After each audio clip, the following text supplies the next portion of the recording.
À Fouriani, ce matin, le réveil est douloureux. Dans cette agence bancaire qui fait face au stade, rien n'a résisté à la violence des casseurs et des flammes. Ni les sièges, ni les vitres, ni même les guichets automatiques. La rencontre contre le PSG classé à haut risque s'était pourtant déroulée sans incident. Mais à 20h30, selon la préfecture, un groupe s'éloigne du stade. Ils sont une quarantaine, cagoulés. Leur cible, 2 agences bancaires qu'ils vont incendier avant d'affronter les forces de l'ordre. Alors c'était très difficile pour nous puisque nous étions au milieu donc, des affrontements et il a fallu essentiellement préserver nos sapeurs-pompiers pour éviter qu'ils ne soient blessés étant donné qu'il y avait beaucoup de projectiles qui étaient lancés d'un côté comme de l'autre.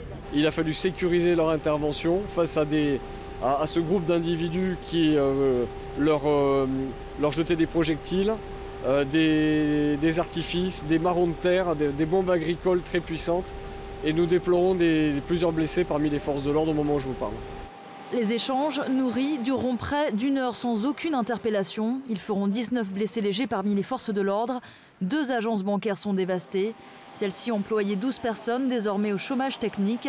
Ces dirigeants évaluent les dégâts à 1 million d'euros. C'est des jeunes, hein, c'est des gens très jeunes même, qui en voulaient à l'État français.